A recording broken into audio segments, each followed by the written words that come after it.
घटना के तौर पर देख रहे हैं और लोबिन हेम्ब्रम तो साफ कह रहे हैं कि बाहर से आने वाले घुसपैठिए यहां रिश्ता जोड़ते हैं, यहां के दस्तावेज तैयार करते हैं और फिर उनकी संपत्ति पर कब्जा कर लेते हैं, जंगल जमीन पर कब्जा करने के इरादे से आते हैं। तो इस तरह की घटनाओं को प्रशासन को, शासन को काफी गंभीरता से लेने की आवश्यकता है।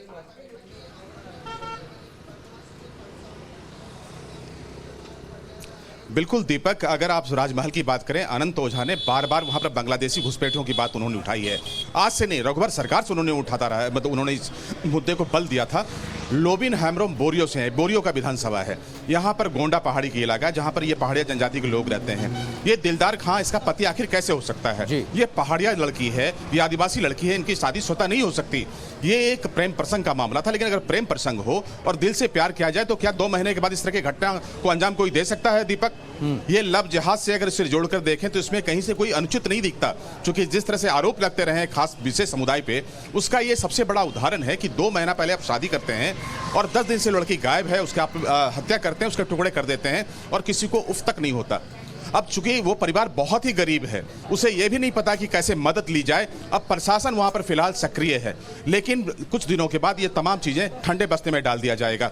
लेकिन आप सोचें कि उस इलाके में जहां पर शिक्षा के स्तर काफी नीचे हैं, सरकार नहीं पहुंच पाता, दुर्गम क्षेत्र है, प्रशासन के जिम्मे इनकी जिम्मेदारी होती है, संरक्षण की जिम्मेदारी होती है। तो क्या इस तरह की जब घटना हो रही थी तो क्या इस तरह की कोई सूचना उनके पास नहीं थी?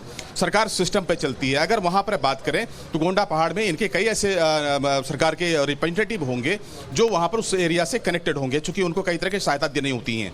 तो क्या ये बातें छिपी रही? दिलदार अंसारी ने कैसे हिम्मत किया और हिम्मत करने के बाद उसने शादी की, उसके बाद इस घटना को अंजाम दिया।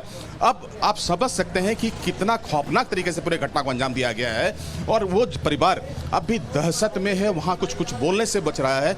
अब यहाँ पर क्या कुछ कार्रवाई होगी उसको लेकर यहाँ पर लोगों को जो मन में है वो आक्रोश है, लेकिन पुलिस कार्रवाई हो रही है और उम्मीद करते हैं कि इस पर और भी बहुत कुछ खुलासा होगा। दीपक, बिल्कुल राजेश, एक चीज और समझना चाहेंगे। लोबिन हेम्ब्रम से हमने बात की तो उन्होंने समाज को भी इसके लिए दोषी ठहराया।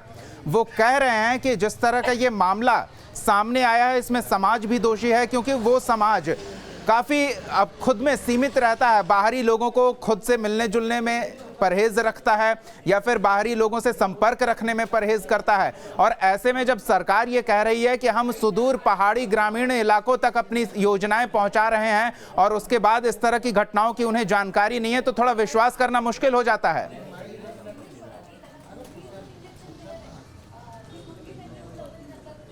देखिए दीपक, लोबिन हेम्ब्रम का ये जो बयान है उससे बहुत सहमत नहीं है, इसलिए कि उन्होंने एक तरह से पल्ला झाड़ा है। उनकी सरकार है, लोबिन हेम्ब्रम को ये मालूम होना चाहिए कि पहाड़िया जनजाति के लोग नहीं घुलते मिलते हैं, उनकी संख्या काफ़ी सीमित है, उनके पास संसाधन नहीं होते हैं, उनके पास एक्सपोजर नहीं है। आज देश के आज़ादी के इतने वर्ष के बाद भी पहाड़िया जनजाति के बच्चे बाहर नहीं निकल पाते। रघुवर सरकार में बहुत प्रयास किए गए थे, कुछ बच्चों को नौकरी दी गई थी, लेकिन आज भी ये जनजाति कम शिक्षित है, ये कम लोगों से घुलते मिलते हैं। अगर वो कम घुलते मिलते हैं तो आपके पास तो एक्सपोजर है, आपके पास सरकार है, आप क्यों कनेक्ट होने की कोशिश नहीं करते? आप क्यों उनको संरक्षण देने की कोशिश नहीं करते? जबकि वो झारखंड सरकार में भारत सरकार की तरफ से ये जनजाति संरक्षित है। ये मायने रखता है संरक्षण, मतलब कि वो जनजाति जो कि विलुप्त होता जा रहा है। ऐसे जनजाति के बारे में अगर आपके ध्यान नहीं है, आप ये कहते हैं कि जनजाति लोगों से घुलता मिलता नहीं है, एक घुसपैठिया उसके घर में प्रवेश करता है, सब्जबाग दिखाता है, भोले भारी लड़कों को फुसलाता है, इसमें यहाँ पर बच्ची का कहाँ पर दोष है? दीपक, ये लड़कियां शिकार इसलिए हुई क्योंकि उनके पास कोई एक्सपोजर नहीं था। अगर उनके पास समाज जुड़ा होता, लोबिन हेम्ब्रम गए होते, उनके लोग गए होते, उनको शिक्षा जोड़ने की कोशिश होती, उनको मुख्य धारा से जोड़ने की कोशिश होती। ये जिम्मेदारी सरकार की है, ये उस पहाड़िया जनजाति के लोगों की ये जिम्मेदारी नहीं है। दीपक, ये बयान देकर ये बच नहीं सकते, ये बहुत जघन्य कांड है और पहाड़िया जनजाति पूरे समाज की जिम्मेदारी है, सरकार की जिम्मेदारी उनको संरक्षित करना। इस बच्ची के साथ में जो कुछ हुआ है उसके बाद इसके स्पीड ट्रायल होने चाहिए। ये जो दिलदार अंसारी हैं, इनके खिलाफ, इनके परिवार के खिलाफ वो कार्रवाई होनी चाहिए, क्योंकि ये सोचे समझे चाल के तहत भोले भाले आदिवासी लड़कों को शिकार करते हैं।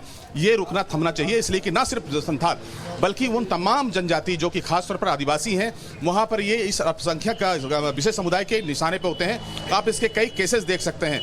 यहाँ पर विशेष कमेटी बननी चाहिए, कमीशन बनना चाहिए और खासतौर पर ऐसे जनजाति जो यहाँ निवास करते हैं उनके संरक्षण की चिंता करनी चाहिए। दीपक, राजेश, एक चीज और जानना चाहेंगे, दिलदार अंसारी के बारे में जांच पड़ताल में अब तक क्या कुछ जानकारी मिल पाई है?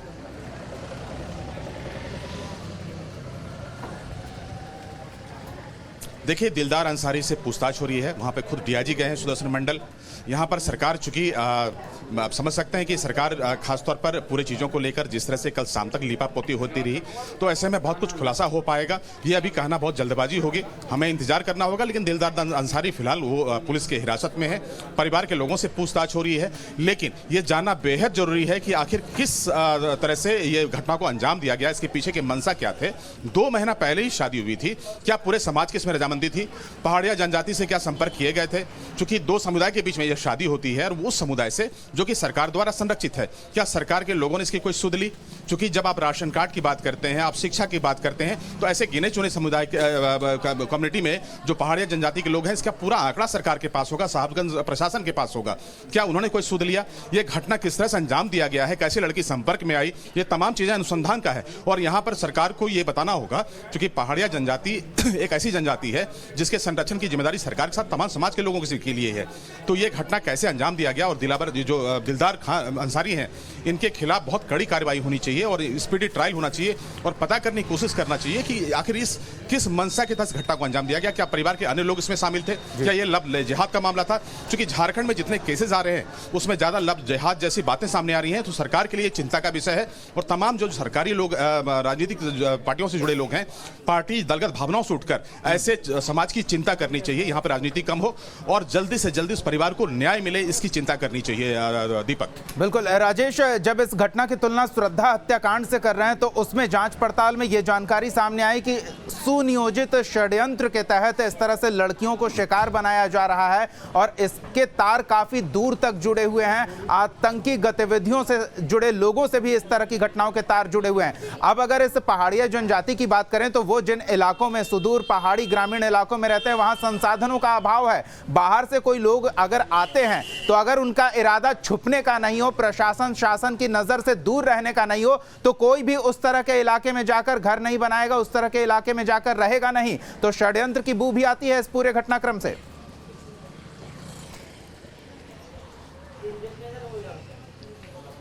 बिल्कुल दीपक, इसे हम इनकार नहीं कर सकते, क्योंकि देखिए राजमहल का जो इलाका है वो बांग्लादेश से जुड़ता हुआ इलाका है। अनंत ओझा जो वहाँ के विधायक हैं, बार बार ये सवाल खड़ा किया कि यहाँ पर इनके एक बार फिर से सर्वेक्षण होना चाहिए, ये उनकी जनगणना स्थापित होनी चाहिए कि कितने लोग यहाँ पर आए हैं जिनके पास अब तक पहचान पत्र नहीं बना है, वो कहाँ से पहुँचे हैं, इसकी पूरी यहाँ पर मुकम्मल जानकारी प्रशासन को होनी चाहिए। एक ये चिंता का विषय है, लेकिन सरकार ने इस ओर किसी सरकार ने ध्यान नहीं दिया।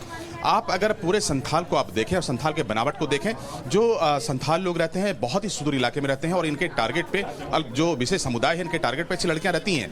आप दुमका की घटना, अंकिता की घटना लीजिए, आप जरमुंडी की घटना लीजिए, दुमका की एक और अन्य घटना की बात करते हैं।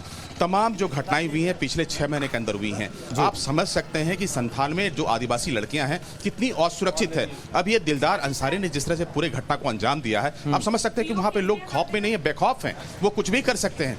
तो सवाल है कि वो समाज, वो सरकार कहां पर है दीपक? इसके अलावा अगर आप लातेहार की बात करें, गुमला की बात करें, रांची की बात करें, बहुत धड़ल्ले से धर्म परिवर्तन हो रहे हैं, बहुत धड़ल्ले से इस तरह की अंतर्जातीय शादी हो रही हैं और इस शादी पर किसी की कोई निगाह नहीं होती, जबकि बहुत चिंता का विषय है ये जी। समाज में जिस तरह से धर्मांतरण हो रहे हैं और जिस तरह से एक सोची नियोजित तरीके से घटना को अंजाम दिया जा रहा है।